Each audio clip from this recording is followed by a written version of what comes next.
Bueno, en esta oportunidad estaremos haciendo una rápida revisión de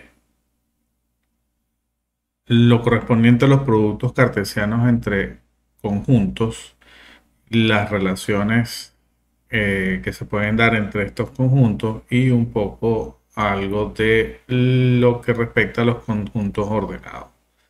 Posteriormente haremos un abordamiento también introductorio a las funciones y sus definiciones, cómo estas pueden estar clasificadas, a lo que significa la composición de funciones y la inversa de una función. Posteriormente hablaremos un poco de lo que respecta a los sistemas axiomáticos como una base inicial a los procesos de demostración matemática. Y finalmente hablaremos un poco de cómo esto desarrolla el álgebra de Boole.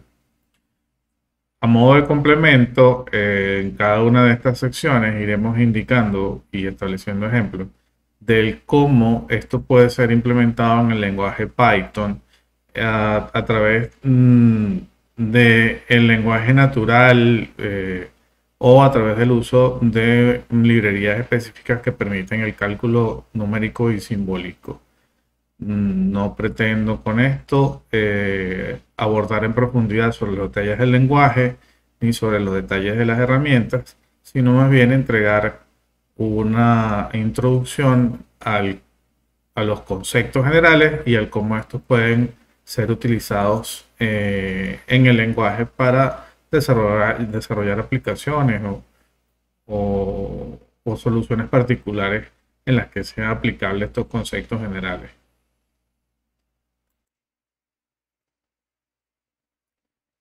Bien, cuando hablamos de producto cartesiano entre conjuntos, estamos hablando de un arreglo en el cual, al disponer de dos conjuntos con un grupo de elementos particular, se pueden establecer la cantidad de distribuciones posibles entre ellos o arreglos posibles entre ellos que no estén repetidos y que permitan definir con claridad sus posibles combinaciones. El producto cartesiano se denota si tenemos, por ejemplo, un conjunto A y un conjunto B de forma explícita como AXB.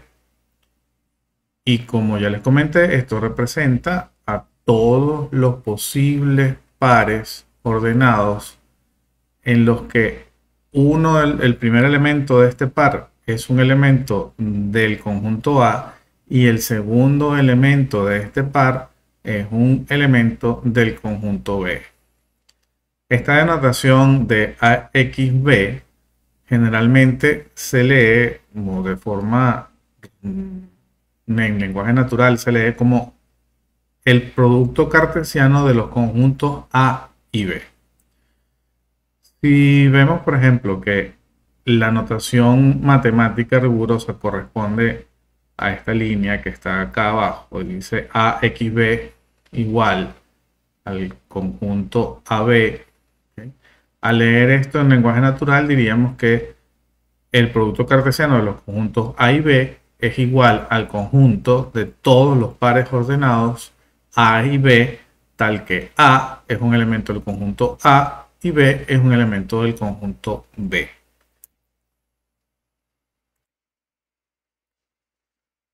Ahora, viendo un ejemplo, ¿okay? Podemos ilustrar este concepto que hemos estado comentando. Por ejemplo, si tenemos un conjunto que está definido como se muestra acá, A igual a 1, 2 y A, y B a un conjunto definido por otros dos elementos llamados X y Y, el producto cartesiano entre ellos tendrá la forma que podemos ver acá en esta primera sección gris, en la que vemos que el producto cartesiano de A por B es en su primer par ordenado 1 y X, que corresponden al primer elemento del conjunto A, seguido del primer elemento del conjunto B, y el segundo elemento vemos que mantiene como el segundo par mantiene como primer elemento el primer elemento del conjunto A, pero ahora el segundo elemento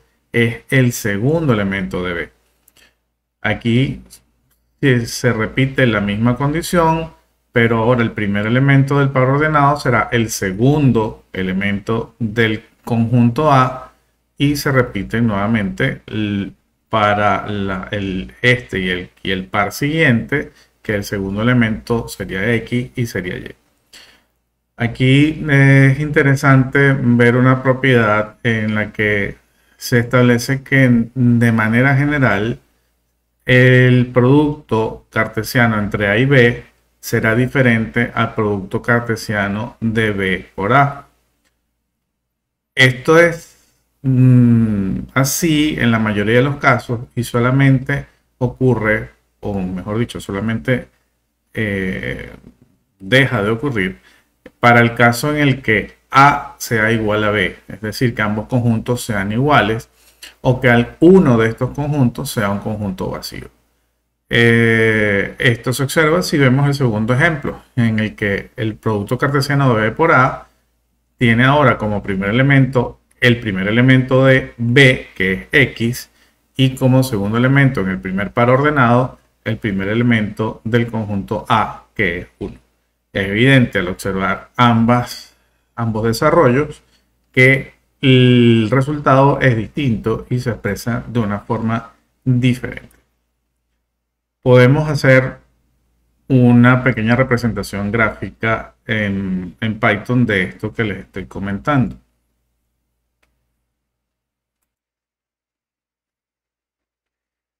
Si vamos ahora y vemos el código, esto es un código escrito en Python base, en el que observamos un conjunto A compuesto de los valores 1, 5 y menos 1, y un conjunto B formado por los valores 4, 5 y 6.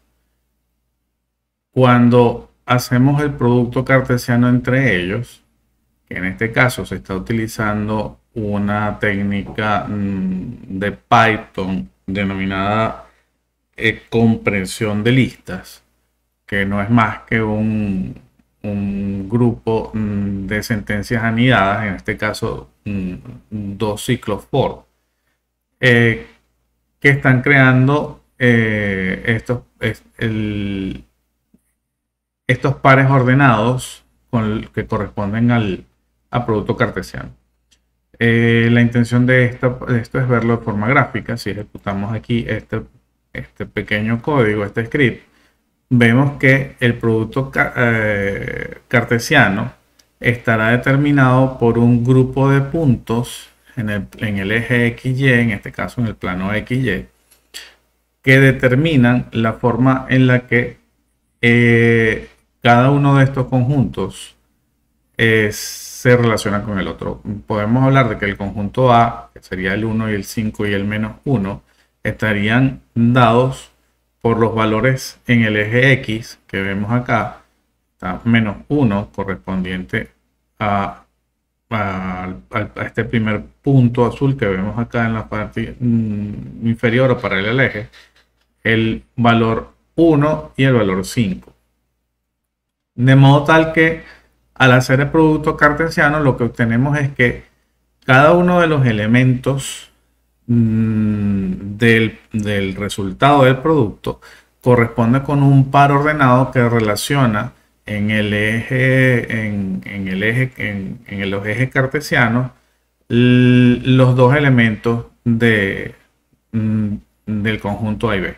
Vemos acá que uno de estos puntos es el punto menos 1, 4, y que este punto, que sería el tercero de nuestro conjunto A, se mantiene siempre como primer elemento, y los otros puntos subsiguientes, que serían 4 y 6, corresponden con los otros elementos del conjunto B. Aquí podemos observar, si comentamos este par de líneas acá y quitamos comentario de esta, que lo que estoy realizando acá es invertir o cambiar el orden de los conjuntos. Ahora vamos a hacer la misma operación, pero estaríamos, en lugar de multiplicando o haciendo el producto cartesiano entre A y B, estaríamos haciendo el producto cartesiano entre B y A,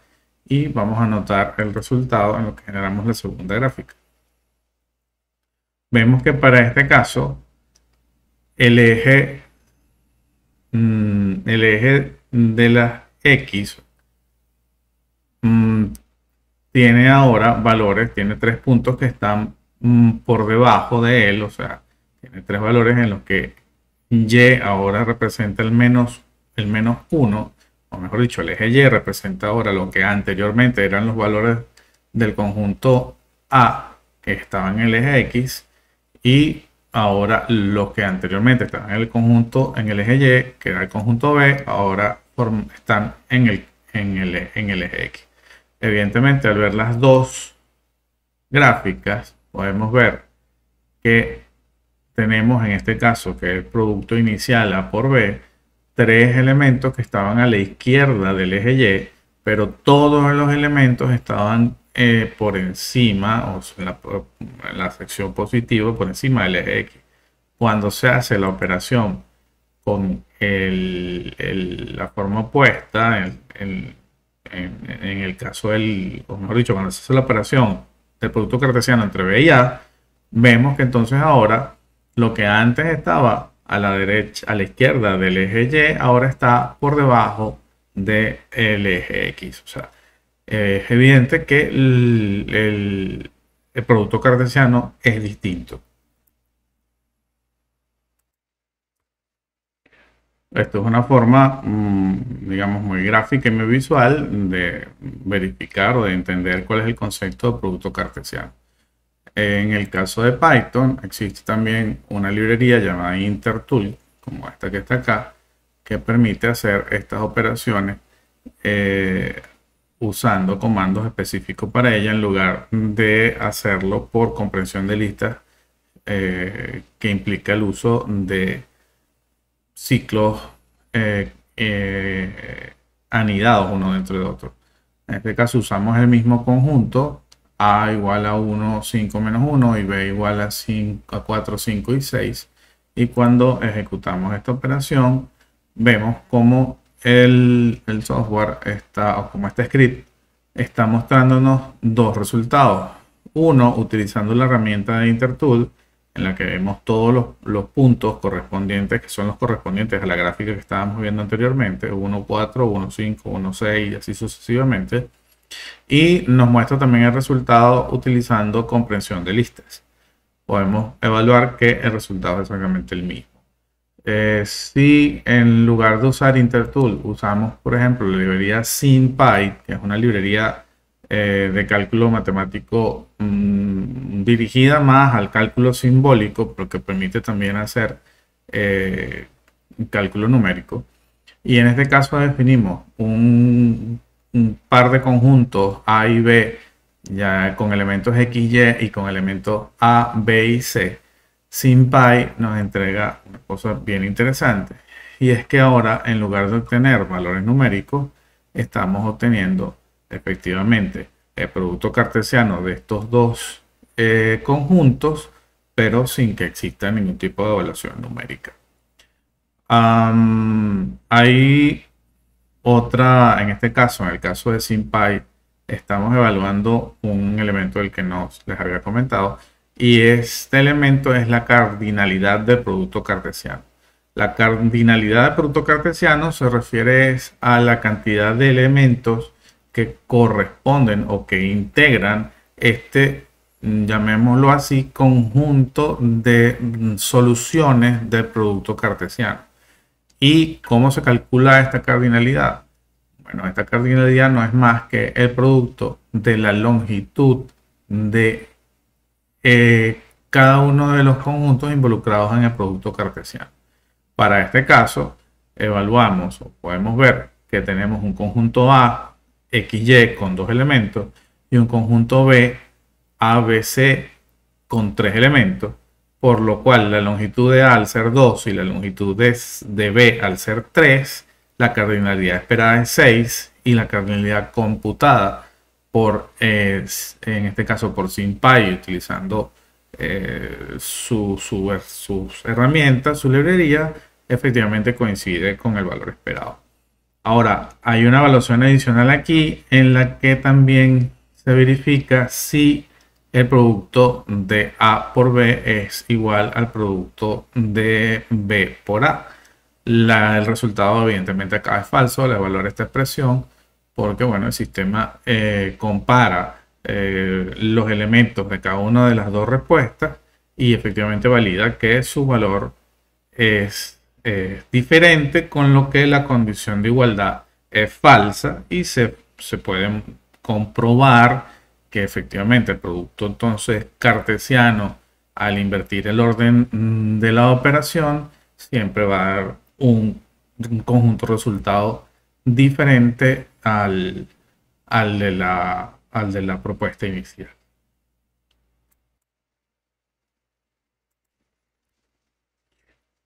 Volviendo a nuestra presentación,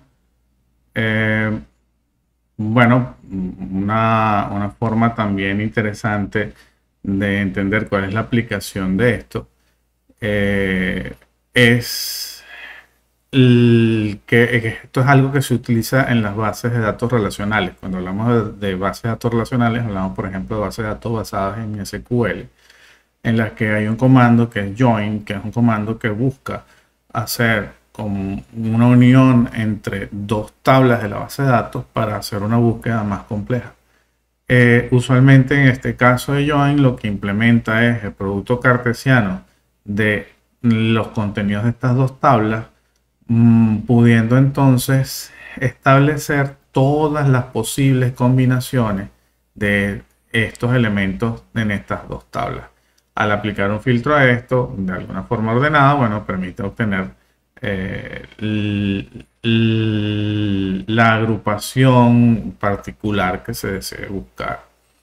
Si hablamos, por ejemplo, en el caso del plano cartesiano, el producto de R por R nos está dando el plano cartesiano, que es el sistema de coordenadas que utilizamos para hacer localización geográfica o de puntos.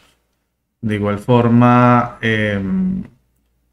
esto permite en muchas otras áreas, en física y en computación,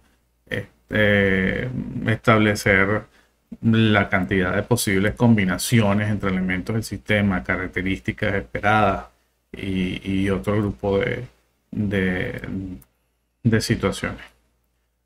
Acá igual nuevamente hay un ejemplo de lo que comentamos o de lo que sería un código utilizando Intertool y en este caso SymPy también para obtener el producto cartesiano y la cardinalidad de los elementos o de la operación de producto cartesiano esperada.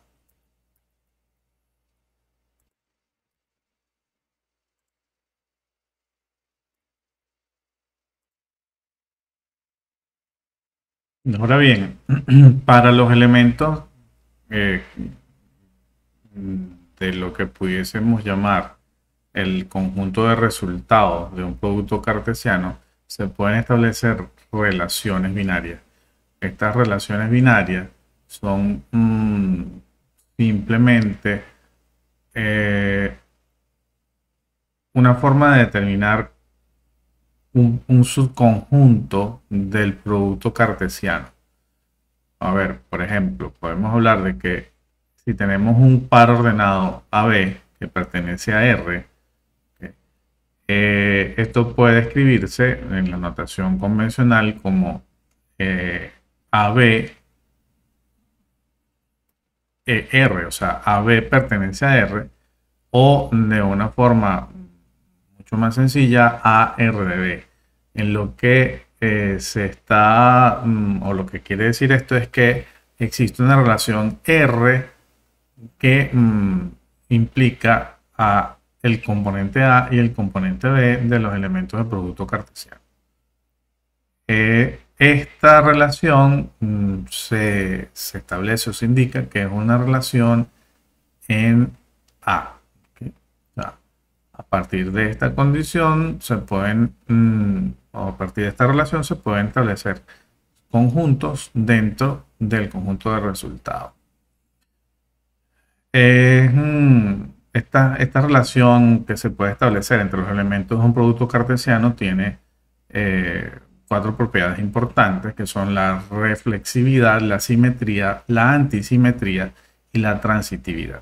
Cuando hablamos, por ejemplo, de la reflexividad, esto corresponde a lo siguiente, o sea, esta relación o esta propiedad implica que para todo A que pertenezca al elemento o al conjunto A, mejor dicho, para todo A minúscula que pertenezca al conjunto A, el par ordenado A existe o pertenece a la relación R. En el caso de la simetría, se establecería, esta propiedad establece que para todo AB que pertenece al conjunto A, el par ordenado AB pertenecerá a la relación R, pero lo que implica, mejor dicho, que el par ordenado BA también pertenecerá a la relación R. De igual forma ocurre para la antisimetría y para la transitividad. Si vemos ahora unos ejemplos, podemos evaluar un poco cuál es el significado de esto, ¿no?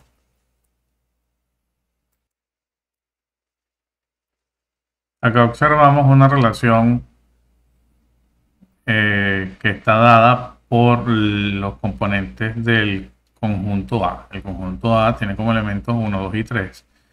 Y nos mostramos aquí o mostramos acá una relación R1 que está compuesta por los pares ordenados 1, 2, 1, 3 y 2, 3. Se considera que esta relación R1 no es reflexiva, ya que en este caso no hay un par ordenado que cumpla con la condición de reflexividad en la que exista un elemento A que pueda formar un par ordenado AB que pertenezca a la relación. Como ninguno de estos pares ordenados, por ejemplo, tiene o está establecido como 1, 1 o como 2, 2 o como 3, 3, se evidencia de forma bastante clara que la propiedad de reflexibilidad no se aplica. Del mismo modo ocurre con la antisimetría. Podemos ver las otras variantes en los otros tres ejemplos mostrados allí en la lámina. Ahora, estas relaciones evidentemente tienen el mismo uso en base de datos, y esto permite conectar elementos condicionados, o sea, ver si una condición establecida o deseada se da en función de los registros que estén en las tablas en las que estuviésemos chequeando estas relaciones. Como se muestra acá, es, por ejemplo, un cliente realiza un pedido. O sea, hay una relación determinada en la que se cumplen las condiciones dadas si el cliente realiza un pedido dado. O sea, si esa condición no está allí, bueno, la relación no tiene sentido, no es viable, no es verdadera. Es una forma de establecer relaciones y relaciones de dependencia o de cumplimiento, o sea, condicionales asociados a los datos de los que se dispone, por ejemplo, en una base de datos.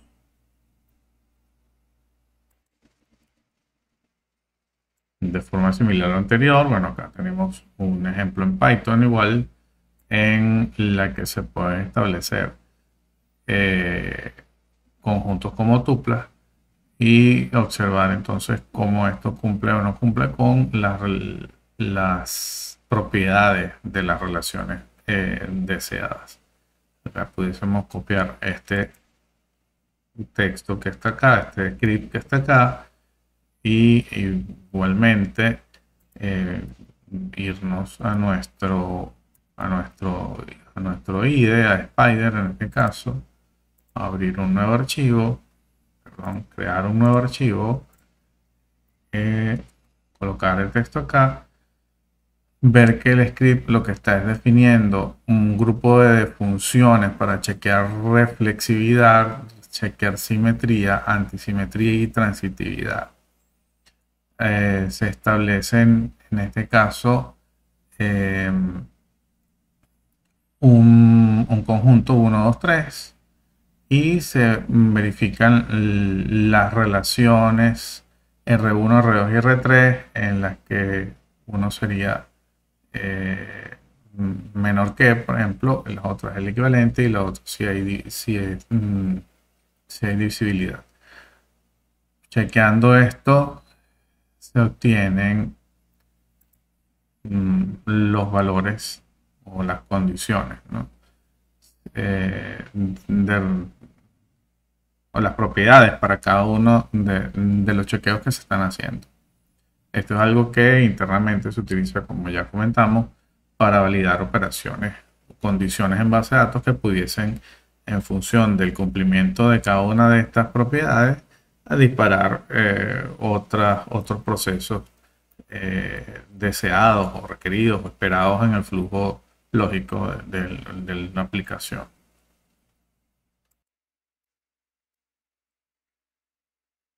Las relaciones y sus propiedades de forma natural nos llevan entonces a pensar en los conjuntos ordenados. Hay una notación para estos conjuntos ordenados que puede llamarse POSIT, que viene del inglés partially ordered set, en la que es un conjunto que a través de una relación binaria determinada por un orden parcial de menor o igual sobre el conjunto S, si esta relación cumple las propiedades de reflexividad, de antisimetría y de transitividad, entonces se considera que este elemento o este conjunto es un conjunto totalmente ordenado.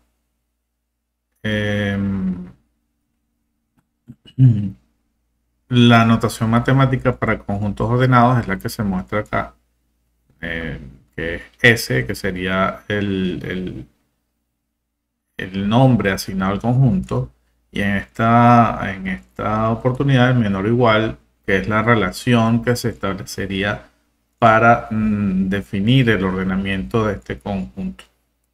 Hay un grupo de características que definen o que están establecidas de forma natural o propia de un conjunto ordenado, y estaríamos hablando del elemento maximal, que sería el valor más alto que puede haber en un conjunto. De igual forma el elemento minimal, pero como en contraposición,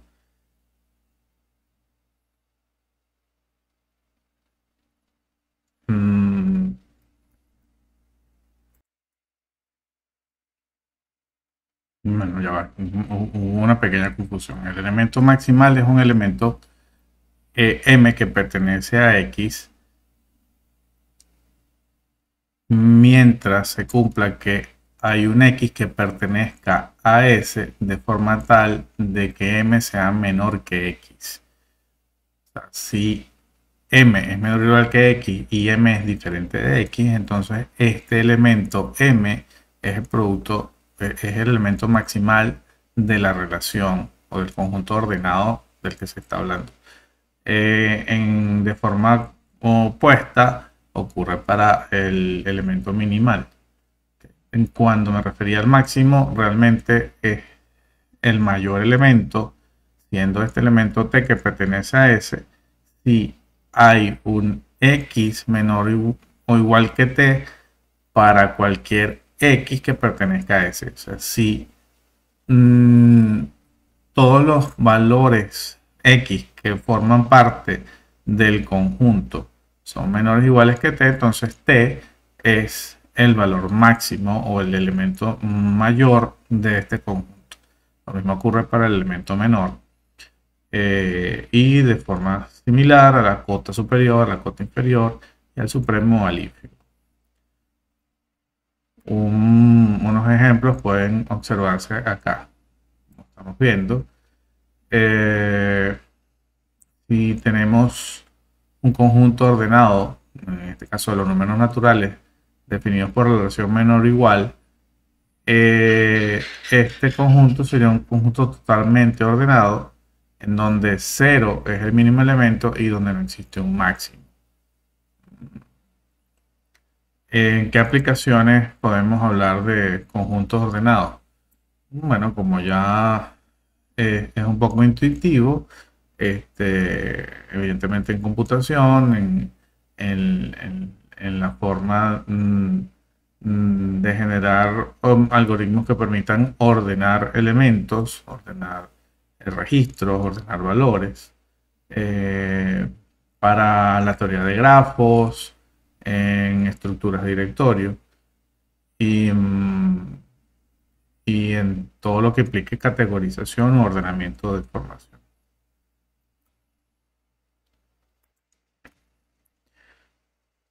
Para el caso de alguna implementación de estos elementos de Python, no existe una estructura de datos definida de forma específica o de forma natural para Python.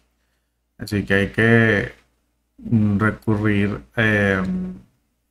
a elementos adicionales. En este caso, aquí se muestra una biblioteca llamada Network KX que permite entonces modelar los posets para poder entonces hacer análisis de estos mismos. Ahora entrando un poco a las funciones. Bueno, hablamos que una función no es más que una relación entre dos conjuntos. Estos conjuntos, si los determinamos f y b,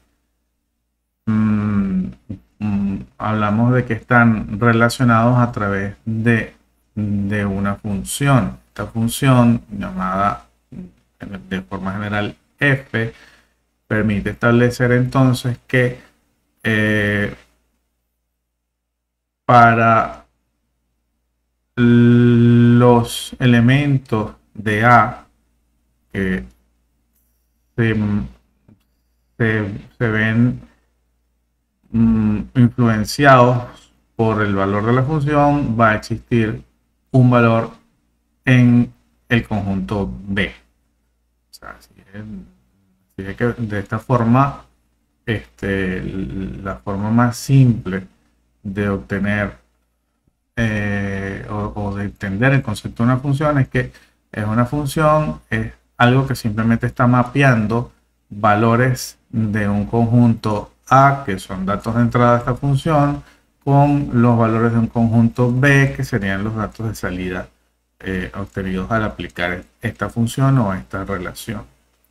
La denominación matemática está dada por esta expresión que tenemos acá, que es f dos puntos a implica b. Y ya utilizando álgebra matemática más formal, pudiésemos hablar que y es igual a un f de x, en donde f es la función que permite obtener los valores de y a partir de los valores de x. Volviendo a la notación original, el dominio de la función sería el definido por el conjunto A y el codominio de la función sería el definido por el conjunto B.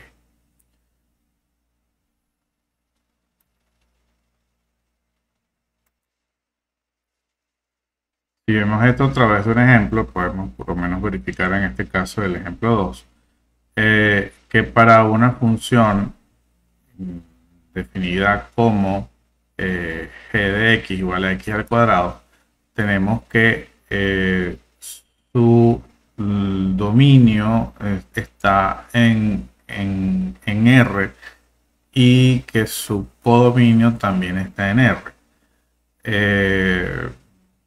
Siendo R el conjunto de los números reales, ¿no? Para el caso particular de esta función, al ser esta función x al cuadrado, todos los valores evidentemente serán positivos, por lo que el rango de la función entonces estará desde 0 hacia el infinito positivo. Esta es la relación establecida en este caso por eso.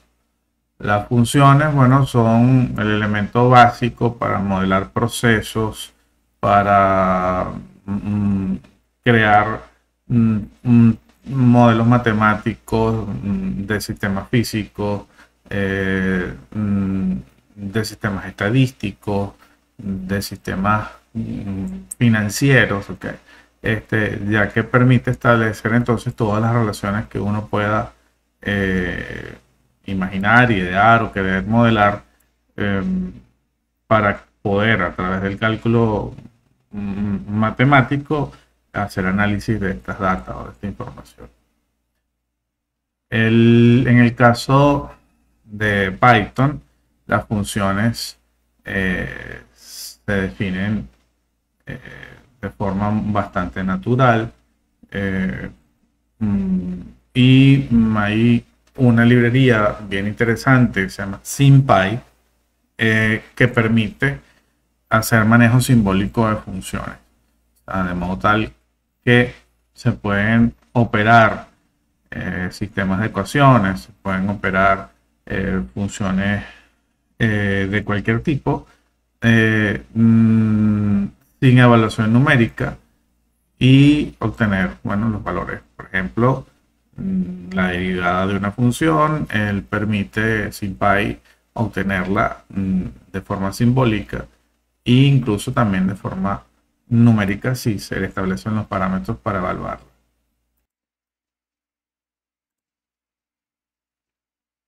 Bueno, igualmente existen toda una clasificación para las funciones que permiten establecer de qué forma se establece la relación entre el dominio y el codominio de la función. O sea, por ejemplo, en el caso, podemos ver que en el caso de las funciones inyectivas, esta relación es 1 a 1. O sea, podemos definir que una función va a ser inyectiva si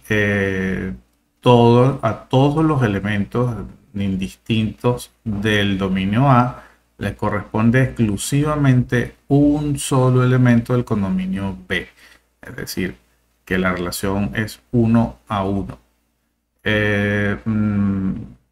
Esto es un poco distinto, por ejemplo, al caso de que sea una función biyectiva, en la que la correspondencia es tanto inyectiva como sobreyectiva.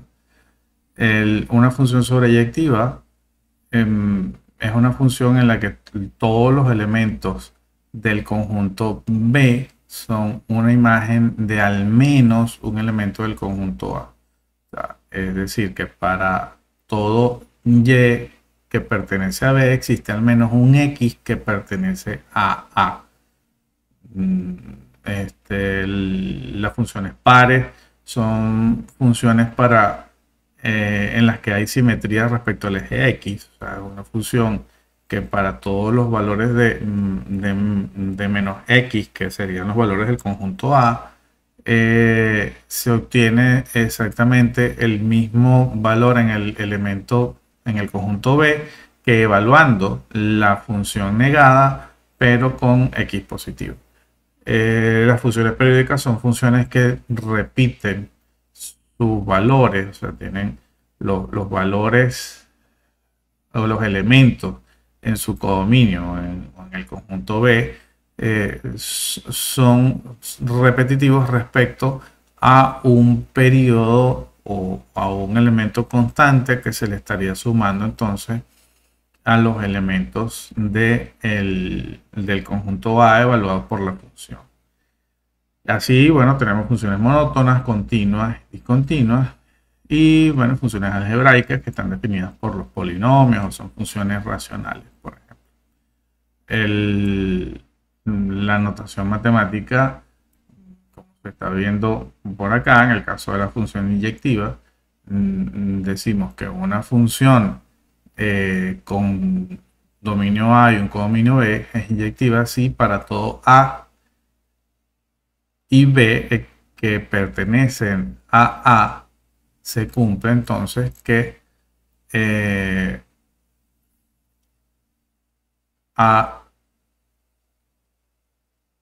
se cumple, mejor dicho, que para todo A existe un B que pertenece al conjunto.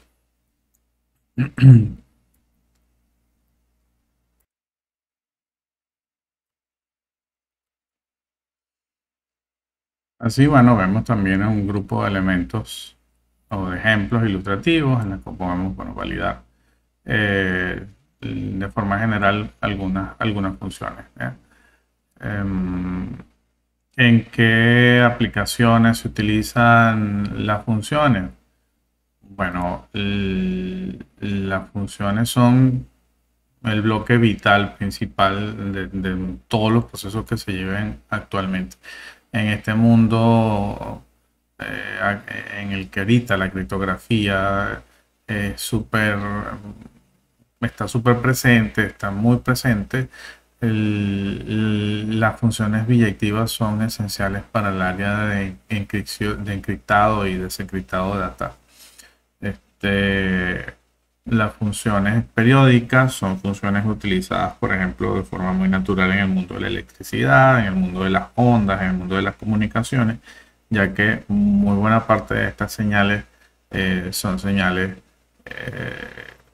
que se modelan usando senos y cosenos, son señales periódicas, o usando sumas de ellos, como podría ser, que pueden ser modeladas con series de Fourier, por ejemplo, que es simplemente un conjunto de sumas de funciones periódicas que determinan una forma de onda particular para la data que se quiera transmitir a través de un medio definido. Igualmente, bueno, hay muchísimas funciones que se utilizan en física, en ingeniería y que permiten el funcionamiento de un montón de sistemas actuales. Aquí, bueno, nuevamente tenemos otro ejemplo en Python, en el que se muestra a través de la librería SymPy, de la biblioteca SymPy, la evaluación de las funciones y del tipo de funciones que corresponderían cada una de ellas.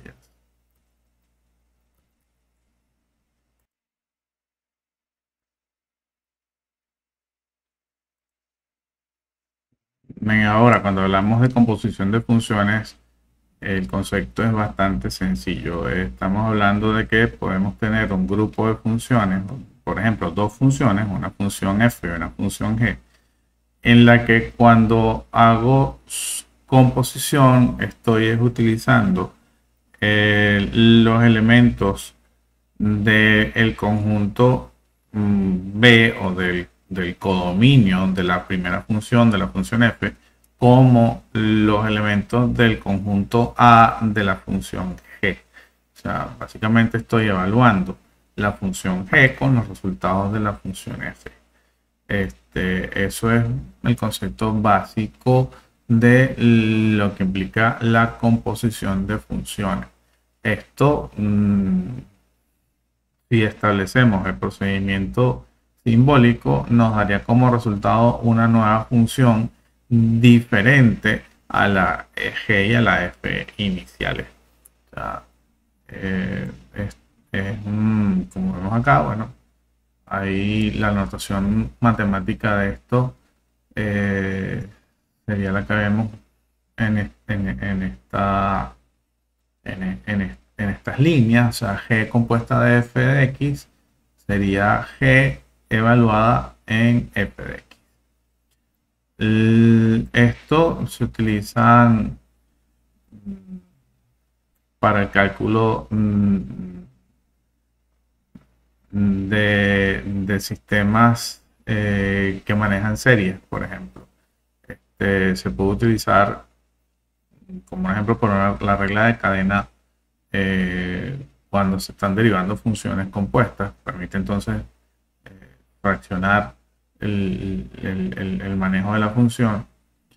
Se utiliza mucho también para hacer manejo de gráficos en computadoras. El concepto de función también en Python permite definir funciones que retornan un valor particular al ser alimentadas con un elemento X. Y esto, bueno, en el caso de la computación, permite hacer eficiente los sistemas porque ahorras líneas. Te estableces una función que va a hacer algún cálculo particular y cada vez que sea requerido el resultado de esa función, simplemente se hace el llamado de ella en lugar de estar escribiendo a cada rato en las líneas de código el valor de esta función. Así como existe la composición de funciones, hay una función muy interesante también que es la función inversa, y no es más que una función que permite digamos cambiar el sentido en el que se hace el cálculo o que se obtiene los elementos de los conjuntos A y B a través de la relación de la función. Esta función nos revierte el valor. O sea, si yo tengo una función determinada f de x que al establecer un valor x que pertenece a A me genera un valor y que pertenece a B, cuando yo calculo o cuando tenemos la función inversa de esta función f de x que pudiésemos llamar f a la menos 1 de y, implica que al darle un valor de y obtenemos el valor de x. Esta función, bueno, puede tener igual las características que ya hemos hablado anteriormente. Esto nuevamente se utiliza, por ejemplo, mucho en la desencriptación. O sea, tú cuando deseas encriptar un archivo, un documento o alguna información, esta información la pasas a través de una función que crea unos valores nuevos que son los que pueden transmitirse de forma segura a través de una red, pero para poder obtener el mensaje original, esto que se ha transmitido tiene que estar desencriptado. Entonces implica que el componente o el sitio en el que se está recibiendo esta data tiene que disponer de la función inversa que se utilizó al principio para crear esta criptografía y poder entonces obtener el valor requerido originalmente a partir de este que fue el generado por la función. O sea, yo estoy recibiendo el valor b, pero cuando yo dispongo de la función inversa, puedo tomar este valor de este conjunto b, aplicarlo o evaluarlo en esta función y obtener el valor x del conjunto A, que es en el caso de la criptografía el valor que necesito para tener la información requerida. Esto se utiliza también para convertir unidades de medida, por ejemplo, para pasar de grados Celsius a Fahrenheit, de grados Fahrenheit a Celsius. Se utiliza para resolver ecuaciones, se utiliza para hacer operaciones y transformaciones de datos de forma indefinida. En el caso de Python, bueno, igual se pueden definir estas funciones de forma específica y utilizando el módulo SymPy o la librería SymPy se pueden también entonces de forma directa a través de los comandos obtener la función inversa deseada de una función dada. Ahora bien, hay algo sumamente importante para el mundo matemático, y es lo que está definido por los sistemas axiomáticos. Los sistemas axiomáticos son básicamente un conjunto de proposiciones o un conjunto de axiomas a los cuales se le aplican reglas particulares, pero que tienen como elemento fundamental que estas proposiciones no admiten una demostración. O sea, al ser proposiciones se asume que ellas son de forma natural verdaderas, y con estos axiomas, que son entonces estas proposiciones que no requieren demostración, se pueden construir otras proposiciones mucho más complejas, que son las llamadas teoremas. De forma tal que un sistema axiomático estaría constituido por todo el grupo de axiomas o proposiciones a partir de los cuales se desarrolla toda la teoría matemática fundamentada en los teoremas, que parten de estos axiomas particulares. Igualmente, bueno, hay notación para definir los axiomas. Estos en un sistema axiomático pueden describirse como una tupla usando el lenguaje de Python. Una tupla es básicamente un arreglo.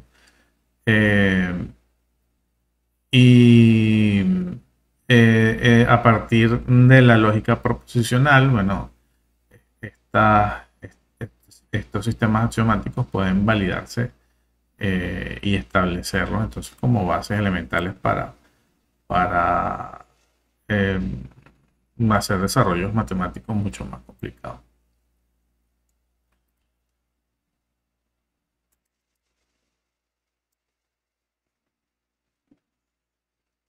La implementación para Python, bueno, está establecida de la misma forma, ¿no?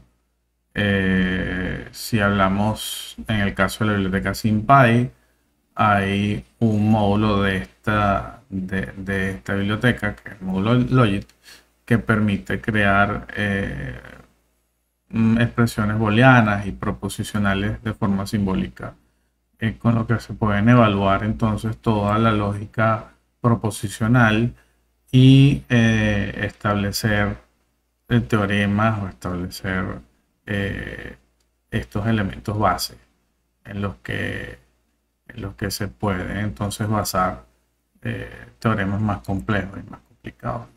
Igualmente acá hay un ejemplo.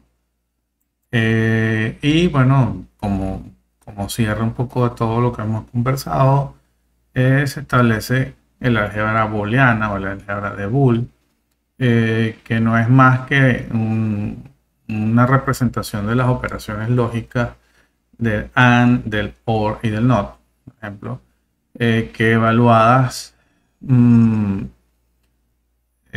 que en conjunto con la teoría de conjuntos, a través de las uniones, las intersecciones y los complementos, permiten entonces establecer estas operaciones que son las que forman parte básica, esencial de los algoritmos matemáticos, de los algoritmos computacionales. Las operaciones básicas ya las hemos comentado anteriormente, son la conjunción, la disyunción, la negación. Y existen axiomas y leyes fundamentales como, bueno, la ley de la identidad, la ley del complemento, la ley de la conmutatividad y la distribuidad, y la ley de Morgan. Esto es algo que ya se es conocido, ya se ha tocado anteriormente cuando estábamos hablando de los elementos de la lógica proposicional. Representaciones o usos avanzados de la álgebra de Boole. Bueno, uno de estos usos fundamentales es el uso de esta teoría para diseñar todos los circuitos electrónicos que tienen que ver con electrónica digital. Estamos hablando de procesadores, de computadoras, de sistemas de control, de PLCs, o sea, de todo lo que implique manejo de datos. Como toda la matemática computacional está fundamentada en los valores de voltaje alto y bajo, o sea, establecidas por el sistema de numeración binario, ceros y unos, toda la construcción matemática parte desde allí, porque todas las operaciones en el fondo, sobre todo cuando, por ejemplo, vemos este ejemplo de la implementación computacional en Python del álgebra de Boole, que está haciendo en definitiva la electrónica que está detrás de estos scripts, está simplemente a través de la lógica proposicional y de todos los sistemas axiomáticos implementados, hacer operaciones con ceros y unos que implican ANDs, que implican OR, que implican NOT, y que además evalúan los valores verdaderos y falsos de estos resultados, con los que entonces, bueno, al final se cumplen, se condicionan o se redireccionan los algoritmos, los ciclos repetitivos, las búsquedas en tablas, o sea, y toda la información asociada al uso de información que al final se está dada por toda esta evaluación de estas expresiones. Como cierre, esta presentación, este material que se utilizó, está publicado. Va a haber un enlace aquí abajo en el video, en el que va a estar la dirección de este documento disponible para ser usado, consultado o revisado. Igual, como forma extra, esto incluye un generador de ejemplos matemáticos para Python, en el que a través del lenguaje natural puedes pedir que haga ejemplos, códigos de ejemplos para hacer cálculos particulares. Podemos, por ejemplo, pedirle a esta IA que nos muestre un código que permite calcular la función inversa, por ejemplo, o que permite calcular un código para calcular la inversa de una función. Esto simplemente lo que hace es interpretar lo que a través del lenguaje natural queremos y nos genera un script en el que podemos entonces nosotros verificar lo que queremos. Como ya les comenté anteriormente, simplemente copiamos acá el código y este código lo utilizamos o lo llevamos a nuestra IDE que estamos usando en este caso, que es Spider.